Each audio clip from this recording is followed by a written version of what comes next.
Hello, Columbia. Welcome to City View, where we give you an inside view of the city of Columbia. I'm your host, Leisha Yutzi. In our top story, Mayor Daniel Rickerman, along with Columbia City Council members, City Manager Teresa Wilson, Police Chief Skip Holbrook, and other city officials from Bradley Shelter Columbia and our Public Works Department recently gathered to give a press conference and announce a new initiative called Operation Hope and Order. This operation involves not only our police department, but DMH, Department of Mental Health Pathways Unit, which has been active in numerous calls, service, and actions taken here. The operation focuses on our transient citizens' criminal activity with significant number of custodial arrests, field books, citations, field interviews, information reports, and services offered. The operation is linked with the Department of Mental Health to provide the necessary competency to stand trial valuations for municipal level criminal offenses, helping to identify unsheltered offenders who are deemed incompetent and refer them to providers who can provide them the mental health related services. We cannot be a strong city if we're not compassionate, but we also have to have law and order. As we're trying to help those individuals, our business owners, our families, our college students, people who want to visit the city of Columbia and participate in the commerce and growth of the city, shouldn't feel afraid. They shouldn't feel intimidated. They shouldn't feel like they can't walk down the street and witness certain behaviors. So the intentionality behind the Operation Hope and Order is real. There's a hope that we can address these things in a way that help the individuals who need it, and at the same time make sure and dictate that there's law and order in the city of Columbia so that we continue to flourish and grow as the capital city. I applaud the foresight of these folks up here about we've got to move these services off the main line downtown and get them working more collaboratively at a one-stop shop, and I think that would be a game changer for our city and the entire Midlands. Today's meeting is about bringing everybody together, filling in the missing parts, and I'm behind the idea where Mayor talks about a one-stop shop with everything in one place. Not that we just want to put something in the country someplace, but we want to have a coordinated effort at one property that provides emergency shelter, transitional housing, and permanent supportive housing. Several things we've done. We've repaired the fence on Assembly Street so citizens could not jaywalk across, and that way it forces them into a safer atmosphere at the intersections. We're working on some fencing on Elmwood Avenue. We've mowed the right-of-ways. We've done some beautification efforts. One of the efforts we'd like to put forward and work with the police department on and continue to work on is being able to see through some of the bushes. So we did remove some bushes last year. We actually re-beautified those this year, and we've actually recently put mulch out so we can see distance through the buildings, so we can see where people are littering or what they can do, so we can provide extra services. The last thing we did that we really think it's going to make a big impact is we trimmed all the trees on Elmwood Avenue, and we're actually still working in the corridor around Calhoun to trim trees. And this is going to allow for one thing that we think is going to help, and that is this changeover to LED lighting. As you see, Operation Hope and Order will address homelessness issues along with other crime and quality of life issues in our city. For additional information about Hope and Order and to view a full document about this press conference, please visit our website at columbiasc.gov. You will see at the top of our website a web banner that says Operation Hope and Order. In other public safety and law enforcement news, Police Chief Skip Holbrook recently held a press conference to announce a new public safety dashboard for the Columbia Police Department. Is it time for us?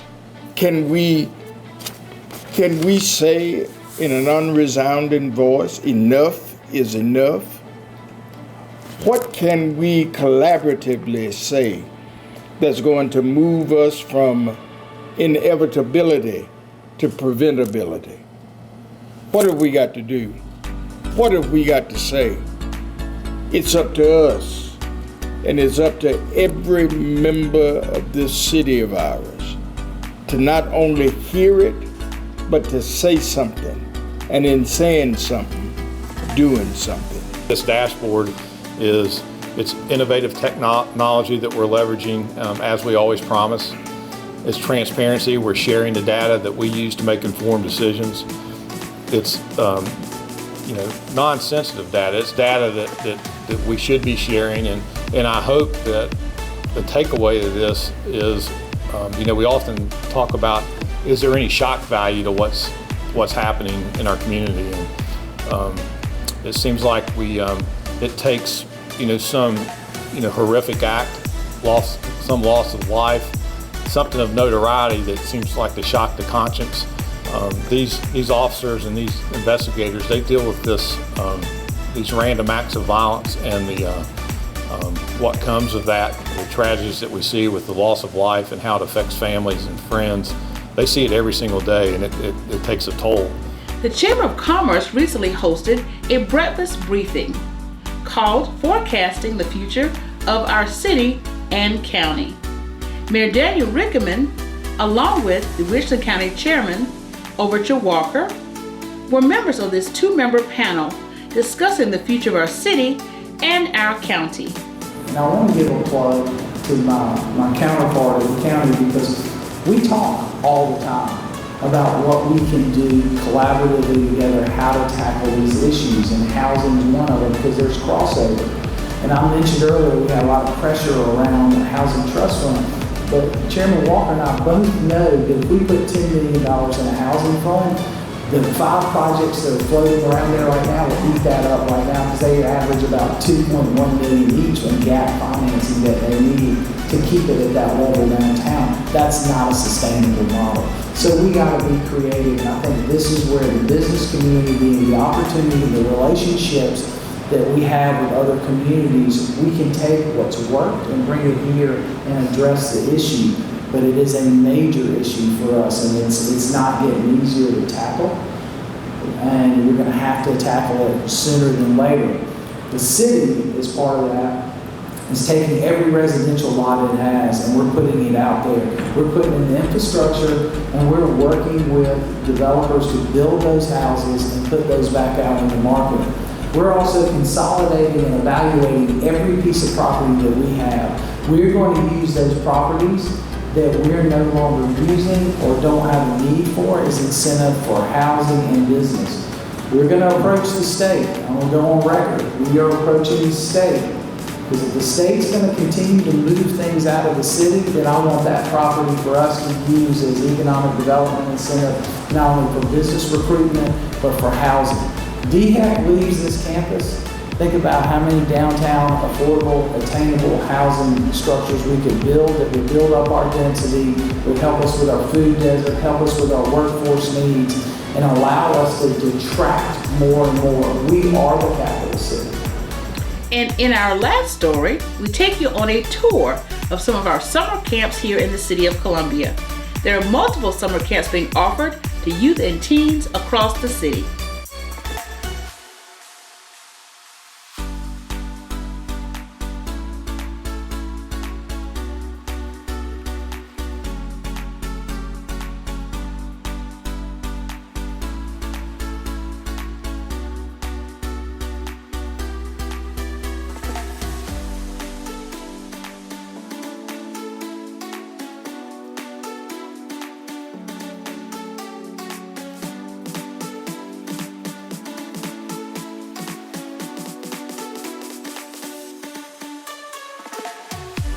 Well, all of those summer camps look like they are a lot of fun, but don't forget that we still have summer camp opportunities available for your kids this summer. If you're looking for summer camp activities, visit our website at columbiasc.gov or go by one of our many locations where you can pick up a youth services guide that lists summer camps throughout the city of Columbia and also some camps in the county as well. Again, we want to make sure we keep our youth and teens positively activated this summer. As we close our show, we want to remind you of our top story, which was Operation Hope and Order. If you would like to get a copy of this information, please contact our Public Relations, Media, and Marketing Department at 803-545-3020. Email us at pio@columbiasc.gov. And you can follow us on social media, where we've actually added a link to this information on Facebook, Twitter, and Instagram. And again, if you do not want a hard copy, visit our website at columbiasc.gov. Look for the web banner at the top of our site that says Operation Hope and Order. You can click there for a full review of this document of the information that was recently announced by our mayor, council members, and city manager. We thank you for watching City View. We hope that you have been informed, and make sure you stay connected to us through our multiple platforms on social media, through our website, and of course right here on City TV. And remember, we are Columbia.